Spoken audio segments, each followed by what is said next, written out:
हज़रत शाह मीना रहमतुल्लाह तआला अलैह लखनऊ में जिनका मज़ार मुबारक है, इनकी तारीख में मैंने पढ़ा था, ये इबादत जब करते थे तो अक्सर एक ऐसी दीवार पर चढ़ जाते जिस पर सिर्फ एक आदमी खड़ा रह सकता है,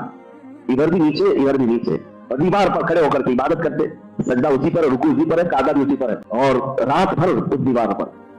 करवट लेकर के बैठ भी नहीं सकते सही से, इतनी छोटी दीवार पर। उनसे अगर मुरीदीन कहते कि हुजूर इस दीवार पर इबादत करने का कोई अहम राज है, कोई वजह है, तो हज़रत शाह मीना रहमतुल्लाह अलैह फरमाते हैं जमीन अगर कुशादा होगी तो जमीन देख करके नींद आने लगती है, नींद का गलबा आ सकता है और ख्वाहिशात गलबा कर जाती है तो इबादत में कमी होती है। मैं इस दीवार पर इसलिए इबादत करता हूं कि अगर नींद आ भी गई तो गिर जाऊं नीचे, और गिर जाऊं मुझे चोट लग जाए जिस्म पर, ताकि इस जिस्म की वही सजा है जो अल्लाह से गफलत करता है, बाद में जो सजा होगी वो और सख्त होगी। इसलिए मैं पहले ही इस जिस्म को सजा देता हूं कि अगर इबादत में ये कोई गफलत मुझे लाता है ये जिस्म, तो इसको तो सजा होनी चाहिए, चाहे ऊंची दीवार से क्यों न गिरे।